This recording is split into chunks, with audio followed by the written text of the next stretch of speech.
Hello, mic check.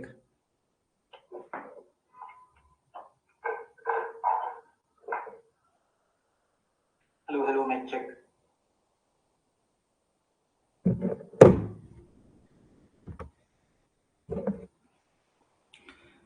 Good evening, Aradhya, Radha, Kashyap, Mamta, Ashish, Shikha, Sushma, Stuti, Manju, Kalpana. Good evening, everybody.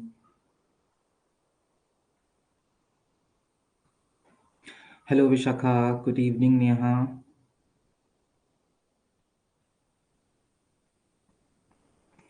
Good evening, Upma. Good evening, Rekha.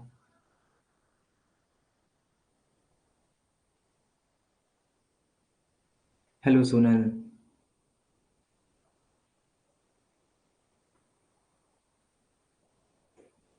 Good evening, Santosh. Good evening, Sangeeta. Hello, Renu. Good evening, Nagma.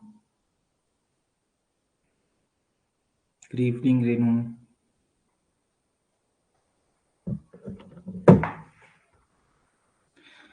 चलिए भैया, 12th night पढ़ना शुरू किया था हमने कल, और अब इसका हम अबाउट पढ़ेंगे। कैरेक्टर्स हमने पढ़ लिए थे। Good evening Vijay. So let's start. ठीक है। About twelfth Night. Twelfth night is a romantic comedy. Twelfth night एक रोमांटिक कॉमेडी है, सबसे पहली चीज। ठीक। That explores themes of love, जिसमें कई थीम्स पर बात करते हैं विलियम शेक्सपियर, जैसे कि प्यार, आइडेंटिटी, पहचान, और मिस्टेकन इंटेंशंस या मिस्टेकन आइडेंटिटी भी आ सकता है एग्जाम में। तो मिस्टेकन इंटेंशंस या मिस्टेकन आइडेंटिटी का मतलब ये होता है कि मैं हूं तो वायोला, लेकिन आप मुझे समझ से बस सुन रहे हैं। ठीक है। The play revolves around voila. कहानी जो है, प्ले जो है, वो वायोला के इर्द गिर्द घूमती है। हु आफ्टर बीइंग शिपरेक्ड, जहाज डूबने के बाद, डिस्गाइजेज हरसेल्फ एज अ मैन, ये अपना भेष बदलती है और आदमी बन जाती है, और अपना नाम क्या रखती है? सिजेरियो रखती है। टू सर्व ड्यूक ऑर्सिनो, और ड्यूक ऑर्सिनो के घर पर नौकरी करने लगती है। अ सीरीज ऑफ लव एंटेंगलमेंट्स, उसके बाद प्यार जो है वो उलझता है। मिसअंडरस्टैंडिंग्स एंस्यू होती हैं, इंक्लूडिंग ऑर्सिनोज लव फॉर ओलिविया, जिसमें ऑर्सिनो ओलिविया से प्यार करता है। हु फॉल्स फॉर सिजेरियो, और ओलिविया को सिजेरियो से प्यार हो जाता है, जो वायोला का मेल रूप है। तो ये ट्राइंगल बन जाता है। अब ये ट्राइंगल कैसे सुलझेगा, बस यही प्ले है। The play concludes with revelations, reunions. Play खत्म होता है, चीजें रिवील होती हैं कि भाई देखो, ये तो लड़की नहीं थी, ये तो लड़का नहीं था, लड़की थी। रियूनियंस होते हैं, ठीक है, मिलन होता है भाई बहनों का, और मल्टीपल मैरिजेस होती हैं, कई शादियां होती हैं। ठीक है। Good afternoon Renu. Type of work है प्ले। जॉनरा इसका जैसे कॉमेडी और रोमांस, इसलिए रोमांटिक कॉमेडी भी है। पहली बार पब्लिश 1623 में हुआ था। सेटिंग है प्लेस की इल्लीरिया दिखाया गया है। मेन कैरेक्टर्स वायोला हैं, ड्यूक ऑर्सिनो है, ओलिविया है, सेबेस्टियन है, मालवोलियो है, सर टॉबी बेल्च है, सेरेंडी ओगिचीक है, और फेस्ट है। मेजर थीमेटिक टॉपिक्स कौन कौन से हैं? प्यार की बात हो रही है, आइडेंटिटी की, जेंडर रोल्स की, डिसेप्शन धोखे की, और सोशल क्लास की। ठीक। मोटिव्स यानी कि मूल भाव। मोटिव्स किसे कहते हैं? मूल भाव को। कोई प्ले जब आप पढ़ते हैं तो उसको पढ़ते वक्त कुछ चीजें बार बार आपको देखने और सुनने को मिलेंगी। जैसे फॉर एग्जाम्पल आप कोई आपने वो देखी लंच बॉक्स? इरफान खान की एक मूवी है लंच बॉक्स। तो उसमें लेटर्स लिखते हैं वो अपनी गर्लफ्रेंड को। ठीक है। और वो भी उनको लेटर्स लिखती है। उस पूरी मूवी में लेटर्स बहुत इधर उधर हुए हैं। तो अगर वो मूवी फॉर एग्जाम्पल कोई किताब होती, कोई प्ले होती, तो उस मूवी का मोटिव लेटर्स होते। ठीक है। मान लीजिए कि किसी मूवी में गिफ्ट्स बहुत लिए जा रहे हैं तो गिफ्ट्स हो गए, किसी मूवी में तूफान बहुत आ रहा है तो तूफान मोटिव्स हो गए। तो इसी तरह से ट्वेल्थ नाइट का जो मोटिव मूल भाव है वो है डिस्गाइज, क्योंकि वायोला बार बार सिजेरियो का भेस बदलती है। ठीक है, म्यूजिक बहुत है इसके अंदर, और फॉली, ठीक है, फॉली कहते हैं कूड़ मगजता, ठीक है, बचकानापन। तो इसमें किरदार जो है वो फॉलीनेस दिखाते हैं अपनी। ठीक है। Good evening Anita. Major symbols क्या है? The ring, symbolizing love and commitment. अंगूठी जो है इसमें वो प्रतीक है प्यार और कमिटमेंट का। तो जो ड्यूक ऑर्सिनो है वो तो ओलिविया से शादी करना चाहते हैं। अब वो तो भाई बैठी हुई है कि मैं तो 7 साल तक शादी नहीं करूंगी, मेरा भाई मरा है, मैं तो विलाप करूंगी। वो उसको अंगूठी भिजवा रहे हैं बार बार सिजेरियो के हाथों। सिजेरियो अंगूठी लेके जा रहा है। और जब सिजेरियो वहां पहुंच रहा है अंगूठी लेके, अभी तक तो ये औरत ये कह रही थी कि भाई मैं तो 7 सालों तक शादी नहीं करूंगी। जैसे ही सिजेरियो को देखती है ओलिविया, प्यार हो जाता है। उसी सीन में वो मालवोलियो के हाथ अंगूठी भिजवा देती है कि मुझसे शादी कर लो। तो अंगूठी पूरे प्ले में सिंबलाइज है लव और कमिटमेंट का। फिर वायलास डिस्गाइज, वायला जब भेस बदलती है और सिजेरियो बनती है, वो भी सिंबल है, वो भी प्रतीक है किसका? Exploring identity and gender, gender और पहचान की एक्सप्लोरेशन का। वो एक्सप्लोर कर रही है अपने जेंडर को और अपनी आइडेंटिटी को लड़का बनकर। ठीक है, तो वो भी सिंबल है, वो भी प्रतीक है। अब इंपॉर्टेंट एस्पेक्ट्स ट्वेल्थ नाइट के क्या क्या है सुनिएगा। The theme of love is, theme of love है, प्यार की जो थीम है वो तो सेंट्रल है। इट शोकेसेस वेरियस फॉर्म्स, इसमें अलग अलग फॉर्म्स को दिखाया गया है।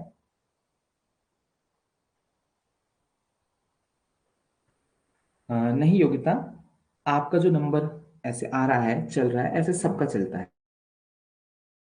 ठीक है, हर स्टूडेंट का चलेगा। ठीक है, जैसे मेरा भी चल रहा है वो नंबर। तो ये ऐप की तरफ से एक कोशिश होती है पायरेसी को रोकने के लिए। ठीक है, कि कोई जैसे फॉर एग्जांपल अगर कोई मिसक्रेंट हमारा ऐप डाउनलोड कर ले और उसमें से हैक करके इन वीडियोस को ले ले, तो उसका नंबर जो है वो शो होगा अगर उसे वायरल भी करता है तो। ये है बस, नाम और नंबर आता है। चलिए, the theme of love is central, प्यार की जो थीम है वो सेंट्रल है। It showcases various forms including unrequited love, इसमें कई फॉर्म्स दिखाए गए हैं जैसे कि एक तरफा प्यार, सेल्फ लव, खुद से प्यार, ठीक है, and the folly of love, और प्यार का पागलपन, द फॉली ऑफ लव। नमस्ते Lakshmi, good evening Khushboo. Viola's disguise as Cesario allows her to navigate the world differently. जब वायोला सिजेरियो बनती है, लड़का बनती है, तो वो दुनिया को एक अलग तरह से नेविगेट कर पाती है।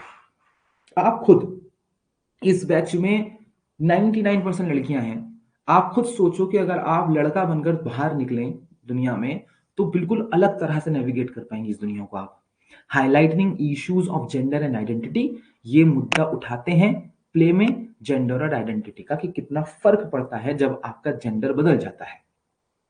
द सबप्लॉट इन्वॉल्विंग मालवोलियो, इस सबप्लॉट में, सबप्लॉट मेन प्लॉट के इधर जो कहानी चल रही होती है तो उसमें मालवोलियो है जो कि ओलिविया का स्टूवर्ड, मुंशी है।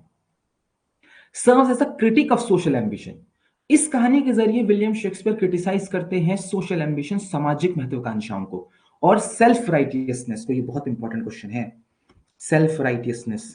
मालवोलियो की कैरेक्टर की सबसे इंपॉर्टेंट कैरेक्टरिस्टिक्स सेल्फ राइटियसनेस है।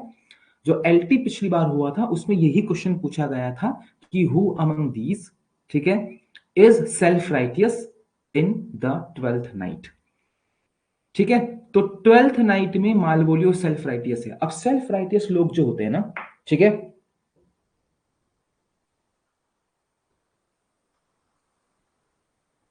पता नहीं आज था, इसका जिक्र नहीं किया प्ले में कि वाई 7। आई थिंक उस जमाने में होता होगा कि 7 साल विलाप करना है। ठीक है, might be a cultural thing. ठीक है, जैसे हमारे यहाँ होता है कि 1 साल तक कोई इंडिया में, ठीक है, हमारी तरफ, मुझे पूरे इंडिया का नहीं पता लेकिन हमारी तरफ वेस्टर्न यूपी में जो हिंदू परिवार है, अगर उनमें कुछ डेथ हो जाती है तो 1 साल तक वो जश्न नहीं मनाते हैं। पहली दिवाली नहीं मनाएंगे, पहली होली नहीं मनाएंगे। ठीक है, तो इस तरह से तो कल्चरल थिंग हो सकती है, इट मे बी, लेकिन शेक्सपियर ने जिक्र नहीं किया उसका प्ले में। तो सेल्फ राइटियसनेस जो है वो मालवोलियो के कैरेक्टर का सबसे बड़ा कैरेक्टरिस्टिक है, और इससे कई बार एग्जाम में क्वेश्चन आए हैं अलग अलग एग्जाम्स में। ठीक है, तो ध्यान रखिएगा कि मालवोलियो सेल्फ राइटियस है। सेल्फ राइटियस वो आदमी होता है जिसे लगता है कि वो ठीक है, बाकी दुनिया गलत है। ठीक है, चलिए क्वेश्चंस देखते हैं। Who disguises herself as a man in Twelfth Night? Twelfth Night में आदमी का भेष कौन बदलता है? वायोला बदलती है, और वो भेष बदलती है अपना सिजेरियो के रूप में। Hello Manya. What is Duke Orsino's initial love interest in the play? Orsino का शुरुआती लव इंटरेस्ट कौन है प्ले में? ऑर्सिनो किससे प्यार करता है? ओलिविया से। लेकिन शादी किससे होगी ड्यूक ऑर्सिनो की? हमारी हीरोइन वायोला से। जब उन्हें पता चलेगा कि ये जो नौकर है मेरा ये लड़की है, तो वो उससे शादी कर लेंगे। विच character is tricked into believing Olivia loves him? किस किरदार को पागल बनाकर ये विश्वास दिला दिया जाता है कि ओलिविया उससे प्यार करती है? ये बहुत ही खूंखार ट्रिक की जाती है मालवोलियो के साथ। मारिया, सर टॉबी बेल्च और सर एनरी ऑगिचीक, ये तीनों मिलकर, ठीक है, ये तीनों मिलकर भैया मालवोलियो को इस बात पर यकीन दिला देते हैं कि ओलिविया उससे प्यार करती है। What is the relationship between voila and Sebastian?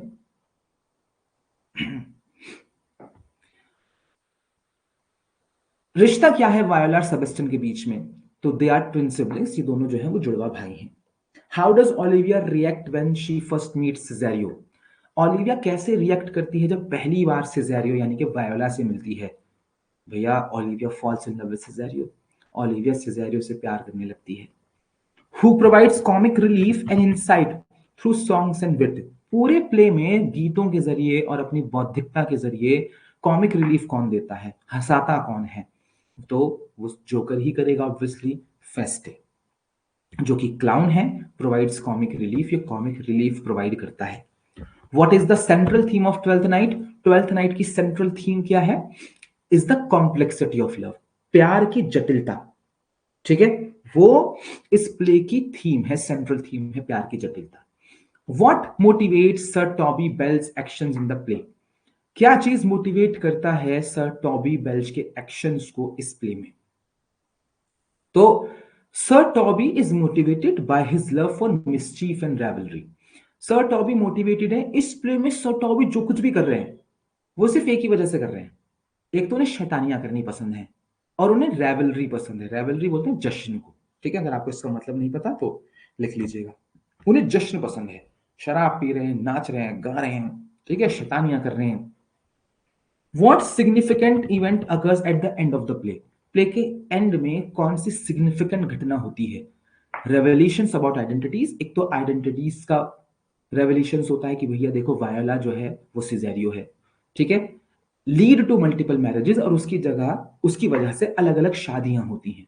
जैसे for example Duke Orsino voila से शादी कर लेते, एक जोड़ा बन गया।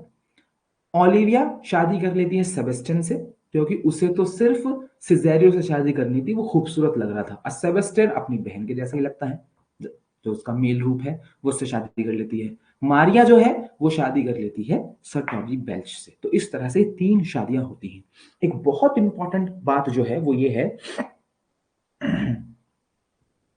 एक बहुत इंपॉर्टेंट बात जो है इस प्ले की वो ये है, या सभी प्ले की, कि जो भी रोमांटिक कॉमेडी होगी, ठीक है, भले वो शेक्सपियर की लिखी हुई है, किसी की भी लिखी हुई है, अगर कोई प्ले रोमांटिक कॉमेडी है तो रोमांटिक कॉमेडी के कैरेक्टर्स की किस्मत में ही लिखा होता है कि लास्ट में शादी होगी।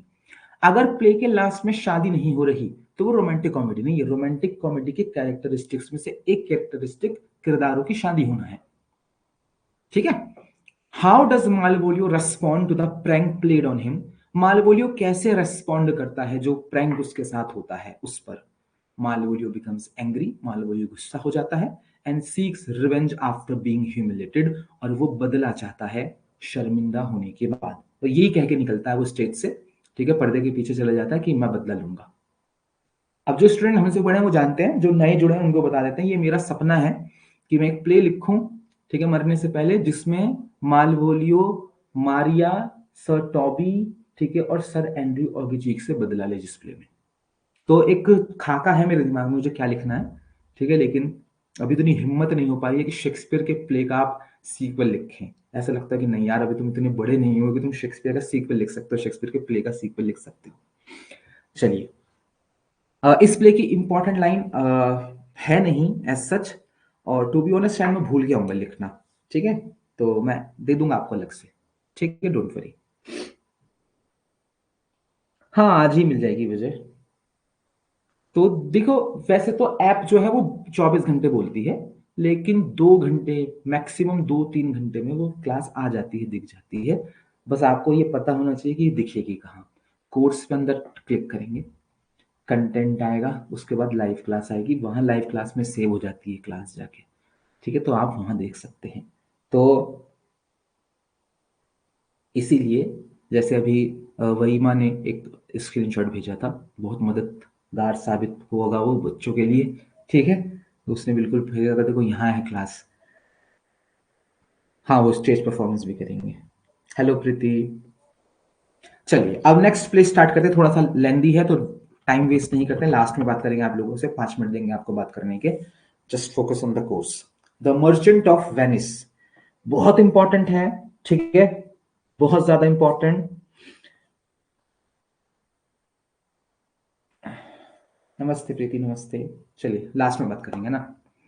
तो मर्चेंट ऑफ वेनिस बहुत इंपॉर्टेंट प्ले है, और ये प्ले मतलब ऐसा लगता है कि एग्जामिनर अगर 2-3 सेट बनाए तो मर्चेंट ऑफ वेनिस नहीं छोड़ सकता क्वेश्चन से।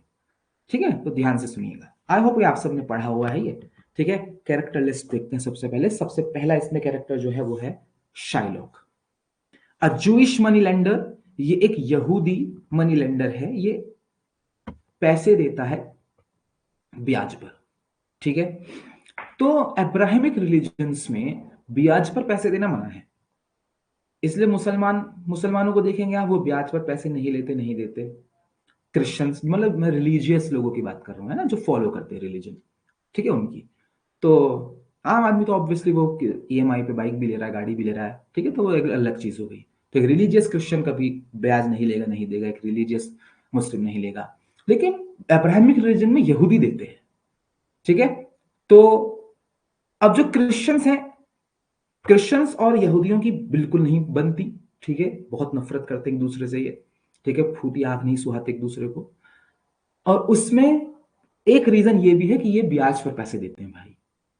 ठीक है, तो शायलोक एक जूइश मनी लेंडर है who seeks revenge on Antonio, और ये एंटोनियो से बदला लेना चाहता है।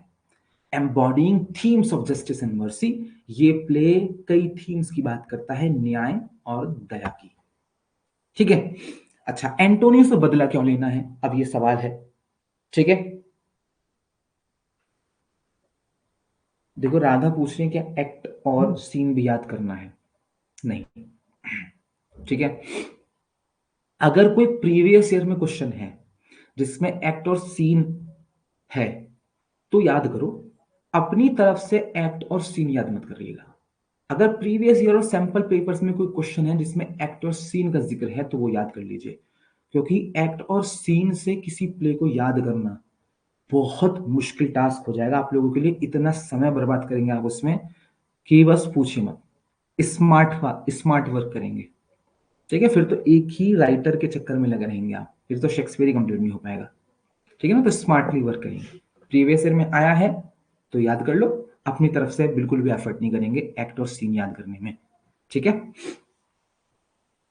Antonio, a merchant of Venice. Antonio merchant of Venice है। ये जो प्ले है अ मर्चेंट ऑफ वेनिस, उसमें जो मर्चेंट है वो टाइटुलर कैरेक्टर एंटोनियो है।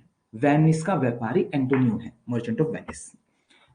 अब एंटोनियो जो है वो नफरत करता है यहूदियों से, इसी चक्कर में ये कई बार शाइलॉक की बेइज्जती करता है, उसके साथ डिस्क्रिमिनेशन करता है, भेदभाव करता है। एक सीन में तो एंटोनियो शाइलॉक के ऊपर थूकता भी है। बस इसी बात से शाइलॉक खफा है। ठीक है, तो शाइलॉक एंटोनियो से बदला लेना चाहता है। Antonio borrows money from Shylock. अब एंटोनियो को शाइलॉक से पैसे लेने की जरूरत पड़ती है, वो उससे उधार लेता है। Representing themes of friendship and sacrifice, उसका पैसे उधार लेना फ्रेंडशिप और सैक्रिफाइस का प्रतीक है। वो प्रतीक है दोस्ती और बलिदान का। पैसे क्यों ले रहा है? पैसे ले रहा है बेस्सेनियो के लिए। ठीक है, ये है अगला कैरेक्टर बेसेनियो। पहले हम इसे पढ़ लेते हैं। पैसे ले रहा है बेसेनियो के लिए, क्यों? एंटोनियो का एक क्लोज फ्रेंड है who seeks to marry Portia, और इसे पोर्शिया से शादी करनी है। ठीक है, representing love and loyalty, Portia से शादी करना प्यार और वफादारी का प्रतीक है। अब इसे शादी करनी है, ये है निठल्ला बेसेनियो, कि कोई भी कारोबार करता है डूब जाता है। ठीक, अब पोर्शिया बहुत अमीर है, वो बेलमोंट की वारिस है भाई, बहुत बड़ा टापू है बेलमोंट, उसकी वारिस है। अब उससे शादी करने जाना है तो खाली हाथ तो नहीं जा सकते, तो ये अपने दोस्त एंटोनियो के पास आता है कि भैया ऐसे ऐसे बात है, मैं एक लड़की से शादी करने वाला हूँ, मुझे पैसा चाहिए। एंटोनियो कहता है पैसा तो मेरे पास है नहीं, वो तो मेरे जहाजों पर है। ठीक है, लेकिन एंटोनियो बेसेनियो को नाराज नहीं कर सकता। ये है सुनने वाली बात। क्यों नहीं कर सकता नाराज? क्योंकि एंटोनियो प्यार करता है बेसेनियो से। एग्जाम में क्वेश्चन आता है कि क्यों। ठीक है, तो आंसर होगा because Antonio is in love with Bassanio, या फिर ऑप्शन में एक वर्ड लिखा होता है because of homo erotic feelings, समलैंगिक फीलिंग्स की वजह से। ठीक है, तो एंटोनियो बेसेनियो को मना नहीं कर सकता। वो कहता है ठीक है भाई, मैं शाइलॉक से तुझे पैसे दिलवा देता हूं। ये शाइलॉक से इस वजह से पैसे लेता है एंटोनियो, ताकि बेसेनियो को दे सके। और ये साइन कराते हैं जिसमें लिखा होता है कि अगर आपने 3 महीने के अंदर पैसे नहीं चुकाए, ठीक है, तो मैं आपके शरीर के कहीं से भी 1 पाउंड फ्लैश ले लूंगा। अगला कैरेक्टर पोर्शिया है, अ वेल्दी एयरस, एक वेल्दी वारिस है, who disguises herself as a lawyer. ये भेष बदलती है एक वकील का, टू सेव एंटोनियो, एंटोनियो की जान बचाने के लिए, symbolising intelligence and female empowerment. इसका ये किरदार बौद्धिकता और फीमेल एम्पावरमेंट को दर्शाता है। ठीक है, अगला कैरेक्टर है ग्रेशियानो, बेसेनियो का दोस्त है, known for his lively nature. ये अपने लिवली नेचर के लिए बहुत फेमस है। ठीक है, एड्स कॉमिक रिलीफ, और ये इसमें कॉमिक रिलीफ ऐड करता है, हंसाता है ये। जेसिका है शाइलॉक्स डॉटर, शाइलॉक की बेटी, हु इलोप्स विद लॉरेंजो, जी लॉरेंजो के साथ भाग जाती है। तो जेसिका किसके साथ भाग रही है? लॉरेंजो के। अब जेसिका शाइलॉक की बेटी है। अब अगर शाइलॉक की बेटी है तो फिर भैया वो हुई यहूदी, और इससे प्यार हो जाता है एक ईसाई लड़के लॉरेंजो से, symbolising rebellion against her father's values. ये दिखाता है कि वो रिबेल कर रही है, विद्रोह कर रही है अपने पिता के मूल्यों के खिलाफ। अगला कैरेक्टर लॉरेंजो ही है, जेसिकाज क्रिश्चियन हस्बैंड, जेसिका का ईसाई पति, who represents love and acceptance, जो रिप्रेजेंट करता है प्यार और एक्सेप्टेंस को। ठीक है, ड्यूक ऑफ वेनिस, बहुत इंपॉर्टेंट कैरेक्टर है इस कहानी में ड्यूक ऑफ वेनिस। ठीक है, क्योंकि काफी कुछ कर नहीं पाते हैं, पावरलेस से लगते हैं सीन्स में। द अथॉरिटी फिगर, ये अथॉरिटी है ऑब्वियसली वेनिस के ड्यूक हैं, who presides over the court, और यही उस कोर्ट की अध्यक्षता कर रहे हैं जो एंटोनियो और शाइलॉक के बीच हुए समझौते का मुकदमा लड़ रहा है। यही जज कर रहे हैं, ठीक है, शाइलॉक और एंटोनियो को। लेकिन सारे लोग कहते हैं कि जज साहब, ड्यूक देखो गलत हो रहा है, शाइलॉक 1 पाउंड फ्लैश काटेगा, एंटोनियो का मर जाएगा वो आदमी, कुछ करिए। लेकिन ये अपने हाथ खड़े कर देते हैं कि भैया देखो मैं कुछ नहीं कर सकता, तुमने बॉन्ड पर साइन किए थे, अब जब तुमने बॉन्ड पर साइन किए हैं तो तुम्हें वो बॉन्ड भरना पड़ेगा। वो तो भला हो पोर्शिया का, वो आएंगी, ठीक है, एक लूप होल निकालेंगी कानून में, और शाइलॉक को उस लूप होल में फंसा लेंगी। अगर पोर्शिया ना आ पाती तो एंटोनियो उस दिन मारे जाते। ठीक है, अबाउट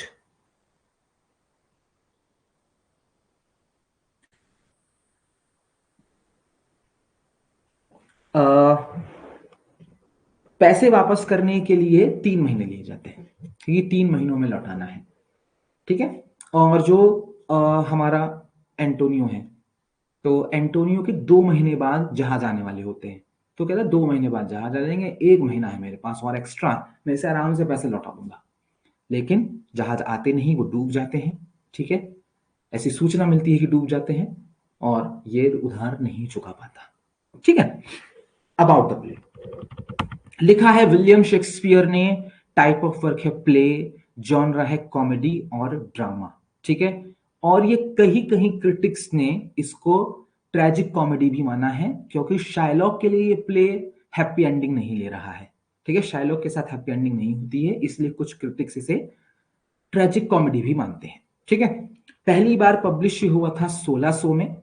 सेटिंग ऑफ प्लेस है वेनिस और बेलमोंट, दो जगहें दिखाई गई हैं, वेनिस और बेलमोंट। बेलमोंट पोर्शिया वाला देश और वेनिस तो वेनिस है ही। अब यहां से एक क्वेश्चन याद आ रहा है हमें, ध्यान से सुनिएगा कि वेनिस जो है और बेलमोंट जो है, यूजीसी नेट में एक बार क्वेश्चन पूछा गया कि वेनिस और बेलमोंट में एक मेन डिफरेंस क्या नजर आता है स्टेज के ऊपर जब आप देखते हैं। तो मेन डिफरेंस पता है क्या नजर आता है? मेन डिफरेंस नजर आता है कि वेनिस की सड़कों पर औरतें नजर नहीं आती, यानी कि वेनिस पैट्रियार्कल शहर है, ठीक है, और बेलमोंट की सड़कों पर औरतें नजर आती हैं, बल्कि बेलमोंट को तो संभाल ही एक औरत पोर्शिया रही है। ये एक फर्क है, ठीक है, याद रखिएगा। मेन थीम्स क्या है? जस्टिस वर्सेस मर्सी, एक तरफ न्याय एक तरफ दया। लव एंड फ्रेंडशिप, ठीक है, बहुत अच्छी दोस्ती दिखाई है एंटोनियो, बिसानियो, लोरेंजो, ठीक है, इन सब दोस्तों के बीच में। प्रेजुडाइज और डिस्क्रिमिनेशन एक थीम है। पूर्वाग्रह, ठीक है, जो पूर्वाग्रह हैं किसी एक समुदाय के बारे में आपके मन में कि ये तो ऐसे ही होते हैं, ये तो ऐसे ही होते हैं, तो उस चक्कर में क्या प्रॉब्लम होती है, डिस्क्रिमिनेशन। वेल्थ और मटेरियलिज्म, एक इसकी थीम है, पैसा और भौतिकवाद।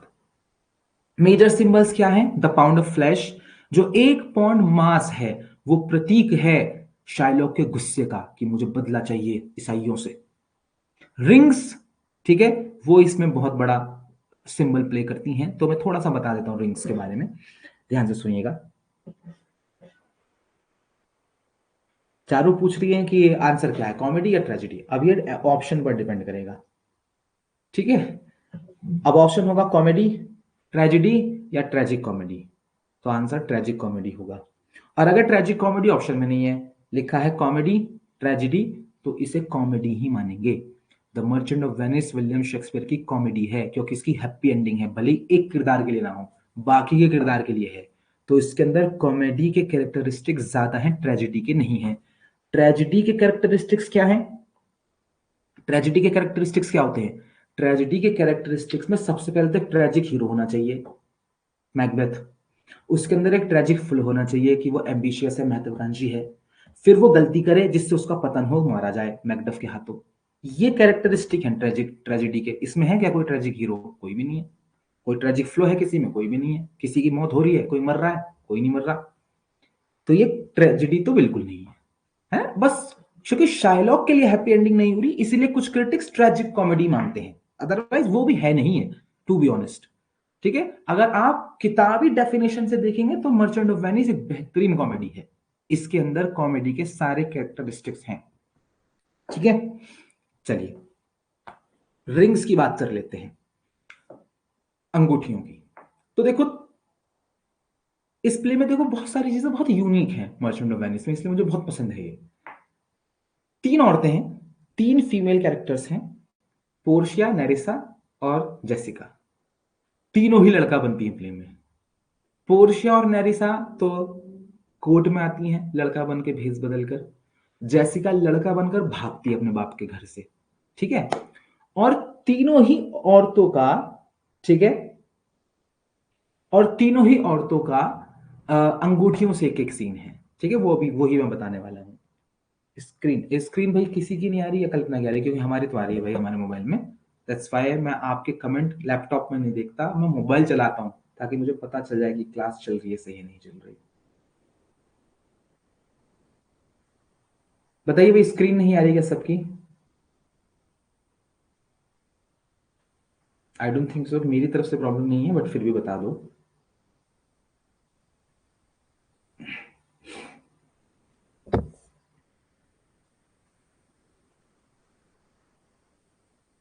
आ रही है, ठीक। कल्पना आप कोशिश करो कि अच्छे से उसमें ये नेटवर्क में, अगर आप किसी भी स्टूडेंट का नेटवर्क इशू है ना, ठीक है, तो आप इसको कोशिश करिए कि आप रिकॉर्डेड फॉर्म में देखें फिर इस क्लास को, अगर नेटवर्क इशू है।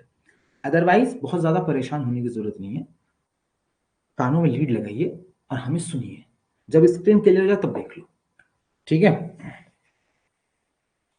चलिए तो रिंग्स की बात कर लेते हैं। अब देखो जेसिका जब शाइलॉक के घर से, अपने बाप के घर से भागती है, तो वो अपने साथ बहुत सारे पैसे वैसे लेके भागती है और कुछ ऑर्नामेंट्स को, ज्वेलरी लेके भागती है अपनी माँ की। उसमें एक अंगूठी भी होती है, वो अंगूठी शाइलॉक को उसकी माँ ने दी थी। माँ मरी हुई है, ठीक है, माँ है नहीं इस प्ले में जेसिका की। तो शाइलॉक की पत्नी ने उसे जो वो वेडिंग रिंग दी थी, वो वाली अंगूठी की बात हो रही है। लिया था वो, यानी कि पन्ना बोलेंगे शायद हिंदी में। तो अब वो लेके भागी। उसे पता था कि शाइलॉक इस अंगूठी से बेइंतहा मोहब्बत करता है, क्योंकि उसकी बीवी की आखिरी निशानी है, उसकी माँ की आखिरी निशानी है वो। लेकिन जेसिका उस अंगूठी को बेचती है, एक बंदर खरीदती है, ठीक है, उस अंगूठी को बेचकर भेष बदलने के लिए कपड़े खरीदती है, ठीक है। तो वो उसके कठोरपन का उदाहरण बन जाती है स्टेज पर। और टू बी ऑनेस्ट, मतलब कभी कभी मेरा ऐसा दिल करता है कि मैं अपने स्टूडेंट्स को कोई मशीन मशीन लूं और आपको भुला दूं सब कुछ जो आपने पढ़ा हुआ है, और फिर स्टेज पे ले जाके आपको प्ले दिखाऊं, ठीक है, उस स्थिति में जब आपको कुछ नहीं पता। तो अगर उस स्थिति में आप जाएंगे स्टेज पर जहां आपको कुछ नहीं पता इस प्ले के बारे में, तो आपके मुंह से लिटरली ऐसे निकलेगा हाँ, जब आप जेसिका को देखेंगे अंगूठी बेचते हुए। क्यों? क्योंकि आप जेसिका को देखते हैं बहुत ही शालीन, हम्बल, सती सावित्री टाइप लड़की कि ये कुछ गलत नहीं कर सकती, ये बहुत ही प्यारी बच्ची है, ठीक है। लेकिन वो जान पूछकर अपने बाप से क्योंकि नफरत है उसे, वो अंगूठी बेचती है। तो रिंग्स मेजर सिंबल है। और ऐसे ही वो हैं दोनों, नेरिसा और पोर्शिया। वो अंगूठियां उतारवा लेते हैं अपने पतियों की लास्ट सीन में, ठीक है। वो भाई सब खुश हो जाते हैं, भाई तुमने जान बचाई हमारी। एंटोनियो खुश हो जाता है, अब बताओ क्या चाहिए। ये जो 3,000 डुकेट्स हैं जो हमें शाइलॉक को देने थे, ये हम आपको दे रहे हैं, आप रखिए इनाम के तौर पे।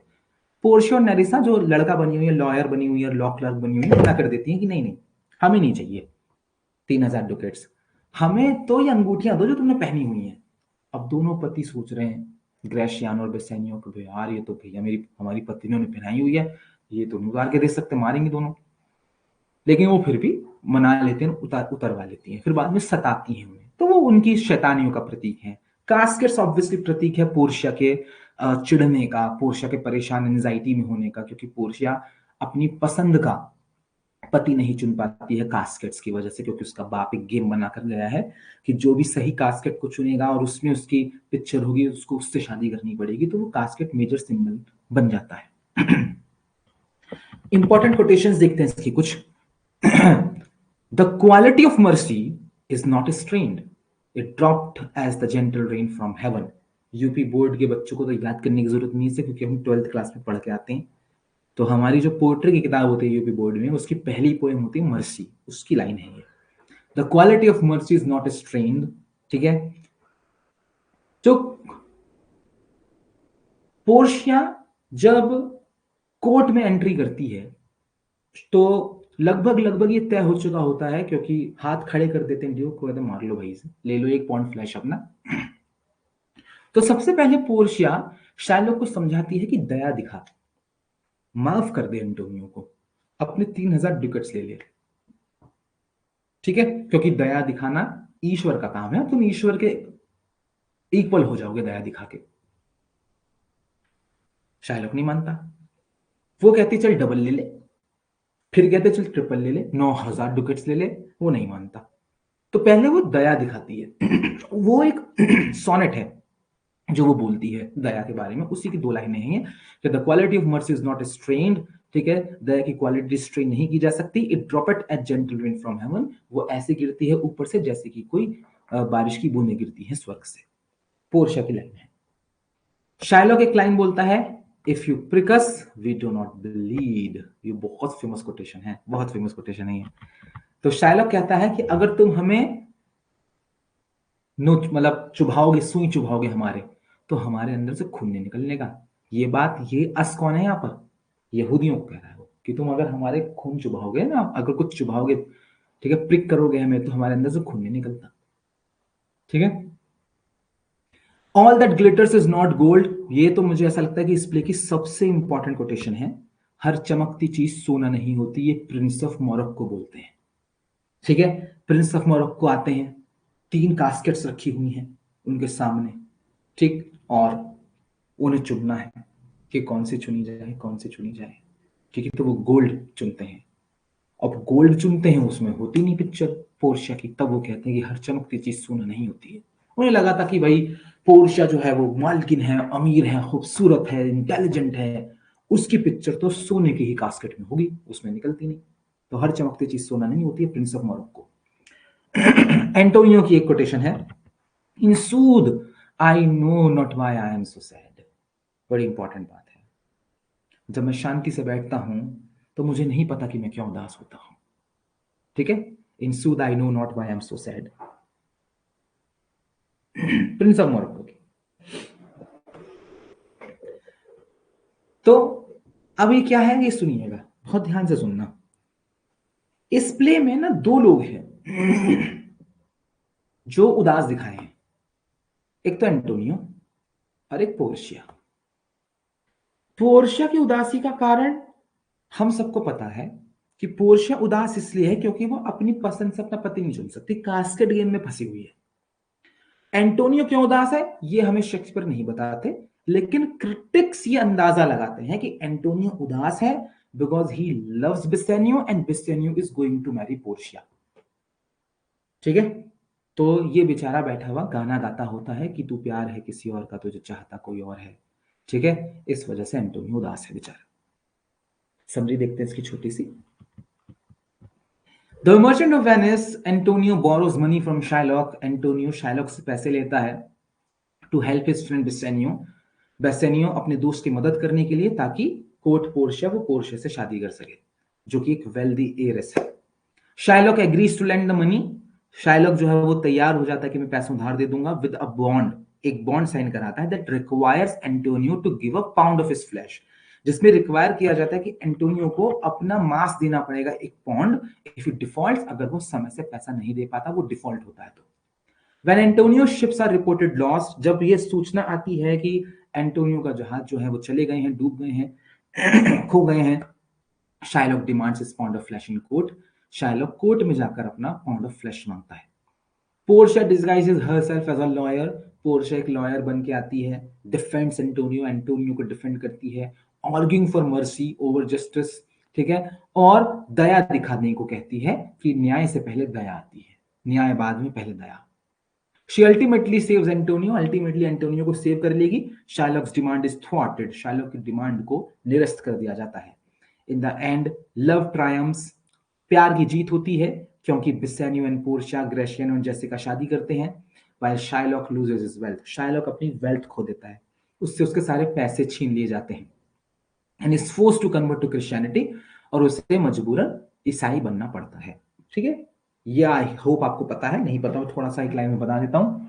तो जब मामला उल्टा पड़ जाता है तो एंटोनियो कहता है कि शाइलॉक मैं तुझे माफ कर दूंगा। ठीक है, तो तय ये होता है कि शाइलॉक के पास फॉर एग्जांपल 100 रुपए हैं, उसके पास 100 रुपए की वेल्थ है, तो 50 जो है वो तो चले जाएंगे सरकारी खजाने में, 50 चले जाएंगे एंटोनियो के पास। एंटोनियो कहता है कि ये 50 मैं तुझे वापस दे दूंगा, तेरे पैसे मुझे नहीं चाहिए, बस एक तो तू ये वादा कर कि तेरे मरने के बाद ये 50 रुपए तेरी बेटी और तेरे दामाद के होंगे, और तू ईसाई बनेगा। अब शाइलॉक के पास दो ऑप्शन है कि या तो वो चला जाए हार के और भैया फुटपाथ पे सोए आज रात, या फिर वो कम से कम वो 50 रुपए लेके एक जो भी उसकी जिंदगी बची है वो अच्छे से काट ले, क्योंकि उसके 50 रुपए बहुत सारे, क्योंकि बहुत अमीर दिखाया है शाइलॉक, बहुत अमीर। तो वो क्रिश्चियन बन जाता है। की एस्पेक्ट्स की अगर बात करें, मुख्य पहलुओं की, तो थीम्स ऑफ मर्सी, इसकी सबसे इंपॉर्टेंट थीम ही यह है, theme of mercy. Portia's famous speech emphasizes the importance of mercy over justice, ठीक है, या ओवर रिवेंज। पोर्शिया की जो फेमस स्पीच है, ठीक है, वो एम्फेसाइज करती है कि दया कितनी इंपॉर्टेंट है बदले से। प्रिजुडाइज यानी कि पूर्वाग्रह, शाइलॉक्स एक्सपीरियंसेस हाईलाइट, शाइलॉक के जो अनुभव हैं वेनिस में वो हाईलाइट करते हैं एंटी सेमेटिक एटीट्यूड्स को। ठीक है, एंटी सेमेटिक एटीट्यूड्स को प्रिवेलेंट इन वेनिस, जो वेनिस में प्रिवेलेंट थे। ये बहुत इंपॉर्टेंट वर्ड है, ध्यान से सुनिएगा इस वर्ड के बारे में। एंटी सेमेटिक बोलते हैं यहूदवाद के खिलाफ, एंटी सेमेटिक। विलियम शेक्सपियर के ऊपर एक इल्जाम लगता है कि Merchant of Venice anti Semitic है, ठीक है, उसमें यहूदियों के खिलाफ लिखा गया है। तो हर दौर में एक समुदाय होता है जिसके खिलाफ एक नफरत प्रेवलेंट होती है समाज में, ठीक है, कुछ पूर्वाग्रह, कुछ प्रेजुडाइज होते हैं। लगभग 300, 400, 500 साल, ठीक है, एलिजाबेथन एज के 200 साल इधर मान लो, 200 साल उधर मान लो, ठीक है, बल्कि 300 साल इधर मानिए, विक्टोरियन पीरियड तक। एक प्रेजुडाइज था, हाँ, एक प्रेजुडाइज हुआ करता था, एक पूर्वाग्रह हुआ करता था यहूदियों के खिलाफ ईसाइयों के मन में कि ये बहुत बुरे होते हैं, ये बहुत बदतमीज होते हैं। ठीक है, तो उस पूरे के पूरे भाव को एंटीसेमेटिक बोला करते थे। आप जब उस दौर का लिटरेचर पढ़ेंगे तो आपको हर विलन उसमें यहूदी नजर आएगा। ठीक है, तो उसका जिक्र यहाँ पर होता है। डिस्गाइजेस इन आइडेंटिटी, भेष बदलना और पहचान। The use of disguises drives the plot, भेष बदलने से कहानी आगे बढ़ती है। Explores themes of gender and identity, gender और आइडेंटिटी की थीम्स को एक्सप्लोर किया जाता है। भैया देखो, विलियम शेक्सपियर जब भी अपनी हीरोइन को अपनी हीरोइन से कुछ ऐसा काम कराना चाहता है जिससे वो सामाजिक बंदिशें तोड़े, तो वो हमेशा उसे लड़का बनाता है। बहुत सारे प्लेज में किया, जैसे यहां किया। ठीक है, जैसे वो ट्वेल्थ नाइट में कराया उसने। ठीक है, जैसे वो एज यू लाइक इट में कराएगा। ठीक है, तो अपनी कॉमेडीज में जब लड़कियों से वो कुछ ऐसा कराता है जो सामाजिक बंधन तोड़े, तो वो लड़का बनाता है। और जब वो अपनी हीरोइंस को लड़का बनाता है, तब वो चोरी छुपे आइडेंटिटी और जेंडर को एक्सप्लोर कर रहा होता है स्टेज के ऊपर। चोरी छुपे, क्योंकि अगर वो चोरी छुपे ना करे, खुल्लम खुल्ला करे, तो शेक्सपियर को मार दिया जाए। क्योंकि अभी तो एलजीबीटीक्यू समुदाय और उसकी आवाज को लेकर बहुत ही ज्यादा टॉलरेंस है समाज में। मूवीज में भी दिखा रहे हैं गेज को, लेस्बियंस को, बाइसेक्सुअल्स को। ठीक है, आम बड़े शहरों में तो बहुत आसानी से दिख जाते हैं। ठीक है, अभी अभी उस जमाने में एलिजाबेथन एज में वो थोड़ा सा मुश्किल हो जाता है। और ये बहुत इंटरेस्टिंग हो जाता है फैक्ट सुनने में और पढ़ने में, जब आपको ये पता लगता है कि विलियम शेक्सपियर खुद बाइसेक्सुअल थे। उन्हें लड़कों और लड़कियों दोनों में सेक्सुअल इंटरेस्ट था। तो वो डायरेक्ट तो नहीं दिखा सकते थे अपने मन में क्या चल रहा है, तो वो अपने किरदारों के जरिए दिखाते थे। ठीक है, चलिए पॉसिबल कुछ क्वेश्चंस। ध्यान से, who is the main antagonist in the Merchant of Venice? Merchant of Venice का मेन एंटागोनिस्ट कौन है? ठीक है, मुख्य विलन कौन है? Shylock the Jewish money lender is often seen as the main antagonist. इसे मेन एंटागोनिस्ट माना जाता है due to his demand for a pound of flesh from Antonio. What condition does Shylock impose on the loan to Antonio? वो क्या condition रखता है Shylock loan पर Antonio को, जो वो देता है? Shylock imposes a condition that if Antonio fails to repay the loan, Shylock की कंडीशन रखता है कि अगर एंटोनियो तो लोन देने में नाकामयाब हुआ तो he must forfeit a pound of his flash. तो मैं जी सोनल, तो मैं तुम्हारे शरीर से 1 पाउंड फ्लैश काट लूंगा। ठीक है, तो होमोसेक्सुअलिटी ट्वेल्थ नाइट में कैसे शो हुई है सोनल? कि ड्यूक और सीनो को अट्रैक्शन महसूस हो रहा है सिजेरियो के प्रति। अब उनको तो पता ना कि वो लड़का है, भले ही मुझे एज एन ऑडियंस पता है कि ये तो लड़की है, अंदर से तो मुझे अजीब नहीं लग रहा देखने में, लेकिन शाइलॉक को पता है शाइलॉक क्या कर रहे हैं। सॉरी, शेक्सपियर को पता है कि शेक्सपियर क्या कर रहे हैं। ऐसे ही वाइस वर्सा देखेंगे कि जो हमारी ओलिविया है वो प्यार कर रही है सिजेरियो से। अब ओलिविया को तो लगता है कि ये लड़का है सिजेरियो, लेकिन हमें पता है कि अंदर तो लड़की है, तो लड़की लड़की का प्यार हो गया, इधर लड़के लड़के का प्यार हो गया। तो शेक्सपियर इस तरह से होमोसेक्सुअलिटी, ठीक है, या बाइसेक्सुअलिटी को दिखाया करते थे। Question number 3, how does Portia save Antonio in court? Portia Antonio को कैसे बचाती है कोर्ट में? Portia disguise as a lawyer, Portia lawyer का भेष बदलकर आर्ग्यूज या आर्ग्यूमेंट पेश करती है that while Shylock is entitled to the pound of flesh, कि भले ही शाइलॉक को मिलना चाहिए 1 pound flesh, he can not shed any of Antonio's blood, ले ले लेकिन एंटोनियो का एक बूंद खून नहीं करना चाहिए, thereby preventing him from taking it। इस तरह से वो उसे 1 पाउंड फ्लैश लेने से रोक देती है। What is the significance of the casket in the play? Play में कास्केट्स का क्या सिग्निफिकेंस है, क्या महत्व है? जो कास्केट्स हैं गोल्ड सिल्वर और लेड वाली, test the suitors of Portia's hand, उसमें पोर्शिया का हाथ पाने के लिए जो स्वीटस आए हैं उनको टेस्ट किया जा रहा है। Symbolising that true value lies with in, ये सिंबलाइज करते हैं कि असली वैल्यूज उन्हीं के अंदर हैं। Rather then in outward appearance, ना कि बाहरी दिखावे में। तो चमक रही है सिल्वर वाली और गोल्ड वाली, उसमें नहीं है पोर्शिया की पिक्चर, लेड में है। ठीक है, तो देखने से इंसान कैसा लग रहा है वो मैटर नहीं करता, अंदर से कैसा है वो वैल्यूज मैटर करती हैं, वो उसका सिग्निफिकेंस है कास्केट का। How does Shylock character How does Shylock's character challenge the themes of mercy and justice? Shylock का किरदार मर्सी और जस्टिस के थीम को कैसे चैलेंज करता है? देखो, शाइलॉक इम्बॉडीज स्ट्रिक्ट जस्टिस। शाइलॉक प्रतीक है स्ट्रिक्ट जस्टिस का, डंडे के जोर पर जो न्याय मिलता है। Demanding the pound of flash, वो कहता है कि नहीं मुझे तो पाउंड ऑफ फ्लैश चाहिए। But his quest for revenge ultimately raises questions, लेकिन इसकी जो एक क्वेस्ट है बदले की, आखिरकार एक सवाल खड़े करती है about the nature of mercy, कि आखिर दया क्या है इन अ सोसाइटी, एक ऐसे समाज में दैट मार्जिनलाइजेज हिम, वो समाज जो उसी को मार्जिनलाइज करे हुए है, जो उसी के साथ डिस्क्रिमिनेशन किए हुए है, उसी को सेकंड ग्रेड का सिटीजन माने हुए है।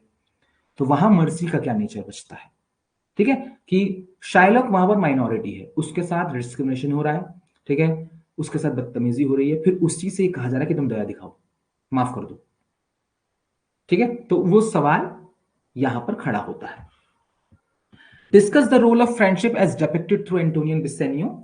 एंटोनियो और बिसेनियो के जरिए एक दोस्ती को डिपिक्ट किया गया है, उसको आपको डिस्कस करना होगा। The friendship between Antonio and Bassanio central to the plot, ये दोस्ती बहुत ही सेंट्रल है इस कहानी में।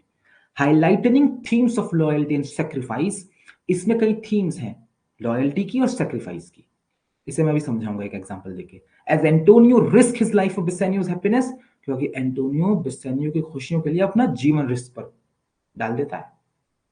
अब ये सीन थोड़ा समझिएगा, बहुत एक कॉमन मिसअंडरस्टैंडिंग ये क्रिएट होती है दिमाग में जब हम समरी पढ़ते हैं द मर्चेंट ऑफ वेनिस की। समरी पढ़ते हैं, एक्चुअल बुक नहीं, वहां तो सब कुछ क्लियर ही हो जाएगा। जब समरी पढ़ते हैं तो एक वो होती है कि मैं मान लीजिए एंटोनियो हूं और सोनल जो है वो बिसेनियो मेरा दोस्त है। अब सोनल को जाना है शादी करने भैया और हमारी पोर्शिया से, अब ये मेरे पास आई, मुझे पैसे दो, मैंने भाई मेरे पास तो पैसे नहीं है, मैं तुझे दिलवा देता हूँ। हम दोनों गए पैसे लेने शाइलॉक से, ठीक है। अब शाइलॉक मुझसे क्या कह रहा है कि साइन कर दो जुबैर साहब, ठीक है, अगर तुम 3 महीने में पैसे नहीं दे पाए तो हम तुम्हारे शरीर से 1 किलो गोश्त काट लेंगे। अब सवाल खड़े होंगे सोनल के ऊपर कि सोनल तुम कैसी दोस्त हो यार, तुम मुझे साइन करने दे रही हो, है ना। तो पहली बात तो ऐसा नहीं है, बेसेनियो नहीं चाहता था कि एंटोनियो उसका दोस्त साइन करे, वो तो बल्कि उसे कमरे से बाहर लेके जाता और कहता कि यार मुझे कुछ सही नहीं लग रहा। ये ऐसे थोड़ी होता है कि कोई किसी का 1 पाउंड फ्लैश काट लेगा, नहीं, हम कहीं और से पैसों का इंतजाम करेंगे, हम यहां से चल रहे हैं। तो बेसेनियो ये तक कहता है कि हम यहां से चल रहे हैं, हम मुझे पैसे नहीं चाहिए, मैं कहीं और से इंतजाम करूंगा। तो वो कहता चल इससे पूछ लेते हैं एक बार। ये फिर वापस जाते हैं अंदर कमरे में, पूछते हैं भाई इसका क्या मतलब है जो तूने लिख रखा है यहाँ पे 1 पॉइंट फ्लैश। तो इस पर वो कहता है शाइलॉक कि अरे यार ये तो मैं प्रैंक कर रहा हूं, कोई किसी का 1 पॉइंट फ्लैश थोड़ी लेता है, ये तो मजाक है, कोई किसी का कुछ नहीं लेगा। तब जाकर वो साइन करता है। तो लॉयल्टी और सेक्रीफाइस देखिए यहां पर दोस्ती का, ठीक है। वॉट डज द कोट, एक कोट है, the quality of mercy is not strange, जो भी हमने ऊपर पढ़ा, imply in the context of the play. इसका ये क्या इंप्लीकेशन दे रही है प्ले के संदर्भ में? The quote emphasizes that true mercy is given freely. ये कोटेशन ये एम्फसाइज करती है कि जो सच्ची दया है उसको फ्रीली दिया जाता है, and can not be forced, और दया फोर्स नहीं की जा सकती। कि वो उसे मजबूर करते, कहते कि भाई देख हम तुझे मजबूर तो कर नहीं सकते डंडे के बल पे कि नहीं तू दया दिखा, दया दिखा, छोड़ दे एंटोनियो को, मैं बस तुझे समझा सकती हूँ। Suggesting that mercy is a higher virtue than justice, ये इस बात को बताता है कि दया जो है वो न्याय से ज्यादा बड़ा गुण है। ठीक है, तो ये था द मर्चेंट ऑफ वेनिस। कल हम स्टार्ट करेंगे किंग लियर, ठीक है, और एक दूसरा प्ले जो भी आगे होगा। चलिए, अब आपके बहुत सारे कमेंट्स है जो हमने नहीं पढ़े, ऊपर ऊपर चले गए वो, तो अगर आपको अब कुछ पूछना है, कहना है, करना है तो पूछ सकते हैं, बता सकते हैं। चलती समझ बहुत अच्छा है। Thank you so much Kanika Turaha. ठीक है, अगर आपको क्रैश कोर्स अच्छा लग रहा है तो आप कभी कोर्स ज्वाइन करके देखिएगा, वहाँ आपको सैर कराते हैं लिटरेचर की हम।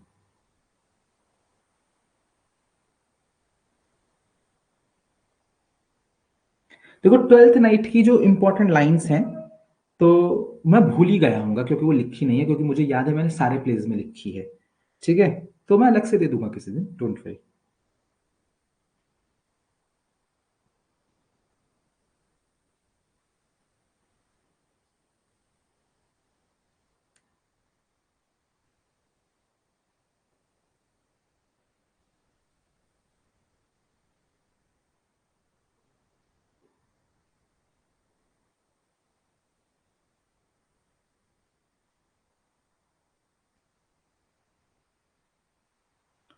यही उसका यही आंसर है सोनल, क्योंकि उसे पता है he can not have Bassanio in his life, भले ही तब तक पोर्शिया के बारे में नहीं पता उसे, क्योंकि होमोसेक्सुअल रिश्ते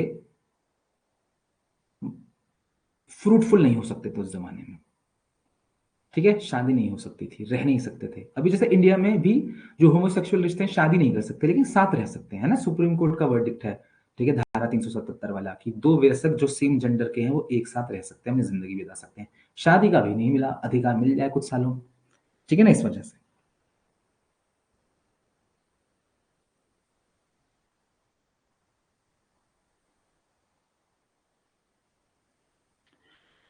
बाय बाय, ठीक है, कल मिल जाएगी पवित्र, डोंट वरी।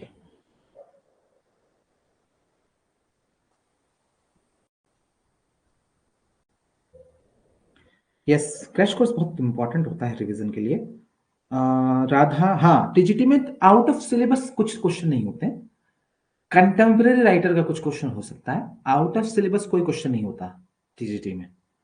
ठीक है, जैसे विलियम शेक्सपियर है, उनके समकालीन कोई राइटर है, ठीक है, जैसे मार्लो है फॉर एग्जाम्पल, तो मार्लो से एक आध क्वेश्चन आ गया। ठीक है, वो एक कंटेम्प्रेरी हो गया कि वो मानते हैं कि क्योंकि शेक्सपियर के काल का है, उनके समकालीन है, तो बच्चे ने पढ़ा होगा तो पूछ लेते हैं एक आध क्वेश्चन। ठीक है, आउट ऑफ सिलेबस कुछ नहीं पूछा जाता।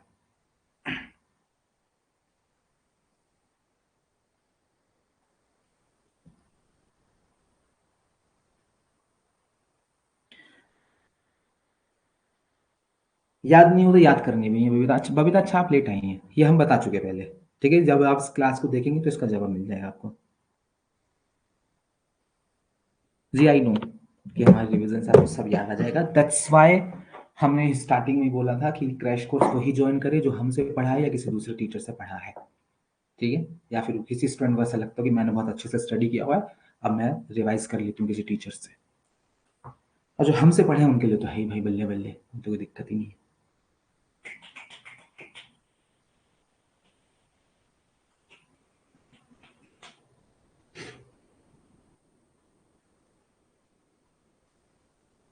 पीजीटी की 2 हफ्ते बाद शुरू हो जाएगा। आई थिंक मैंने आपको जवाब दे दिया था इसका, रेनू। तो अभी मिल्टन चल रहा है रात को 9 से 10 वाले बैच में, खत्म होने वाला है, ज़्यादा 2 हफ्ते में खत्म हो जाएगा। तो उसके बाद वर्ड्सवर्थ चलेगा उसमें, तो वर्ड्सवर्थ आपका बस वही 9 से 10 पूरा हो जाएगा।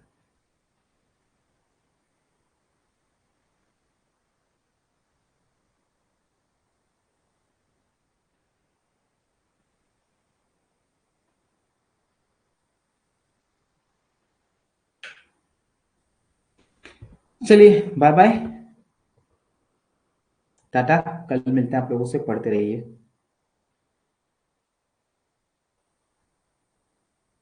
Thank you Yogita.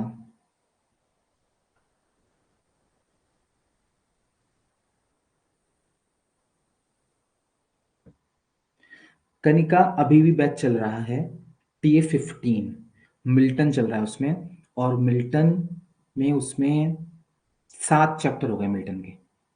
ठीक है, तो अगर आप कोई बैच ज्वाइन करना चाहते हैं, आप में से कोई भी, तो TA 15 बैच आप अभी भी ज्वाइन कर सकते हैं। वो 7 चैप्टर रिकॉर्डेड फॉर्म में प्रीवियसली मिल जाएंगे आपको, उसे कवर कर लेना।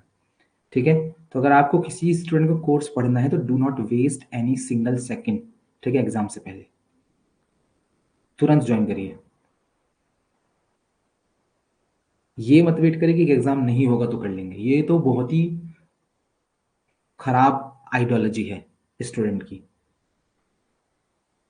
ठीक है, कि एग्जाम की डेट आने पर पढ़ना शुरू करेंगे, तभी पढ़ेंगे जब एग्जाम हो जाएगा, तो वो आप उन बच्चों से दूर हो जाते हैं लड़ाई में जो पहले से तैयारी कर रहे हैं या जो पढ़ रहे हैं। ठीक है ना, बच्चे बहुत तैयारी कर रहे हैं, आपको पता नहीं है। मेरिट इतनी खतरनाक जाएगी इस एग्जाम की कि तोते हिल जाएंगे आप लोगों के। ठीक, तो 105 क्वेश्चन 125 में से 105 क्वेश्चन सही करके आने हैं आपको हर हाल में, ये आपका टारगेट होना चाहिए बस। अब आपकी कोई भी कैटेगरी है, 125 में से 105 क्वेश्चन, 125 में से 105 क्वेश्चन, ये रटेंगे दिन में, सुबह दोपहर शाम की मुझे 125 में से 105 क्वेश्चन सही करके आने।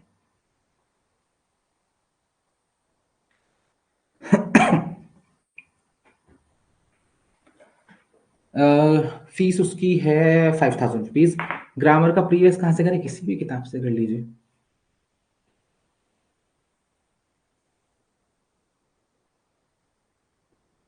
नहीं, रिवीजन तो इसी से हो जाएगा नेहा, लेकिन आपको पढ़ना है अपना।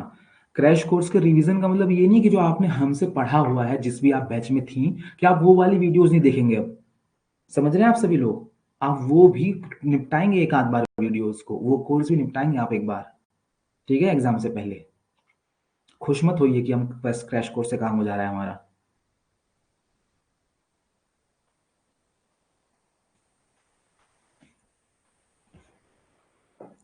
राइटर वाइज रिवाइज करिए। शेक्सपियर हमारे से रिवाइज कर लिया आपने। अब आप किसी कोर्स, आपने किसी टीचर का कोर्स ले रखा है, उसने शेक्सपियर पढ़ाया, पढ़ो दोबारा से, देखो उन वीडियोस को अगर एक्सेस है आपके पास। ठीक है, नई बातें पता लगेगी, नोट्स बनाओ कि देखो ये चीज मुझे आज पहली बार पता लगी है सर से पढ़ते हुए या रिवाइज करते हुए, उसको लिख लो, हाईलाइट कर लो उसे। फिर प्रीवियस ईयर उठाइए, प्रीवियस ईयर में उन सारे क्वेश्चन को कर डाले जो शेक्सपियर के हैं, ऐसे शेक्सपियर तैयार हो जाएगा। सेम मिल्टन, क्रैश कोर्स में मिल्टन पढ़ लिया, उसके बाद जो वीडियोस आपके पास हैं आपके कोर्स की उनको रिवाइज कर लो।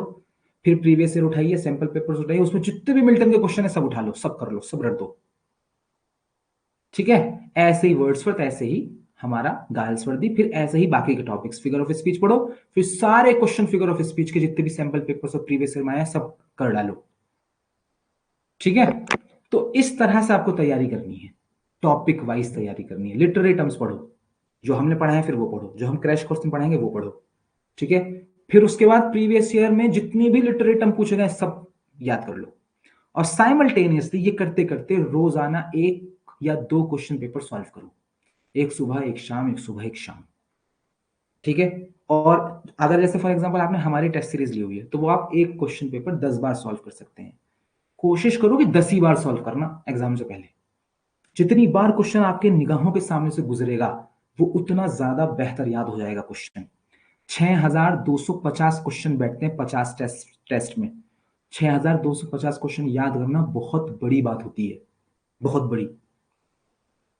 ठीक है ना, तो करिए। आप आपकी जिंदगी में सिवाय खाने और सोने के दूसरा काम सिर्फ पढ़ना होना चाहिए बस।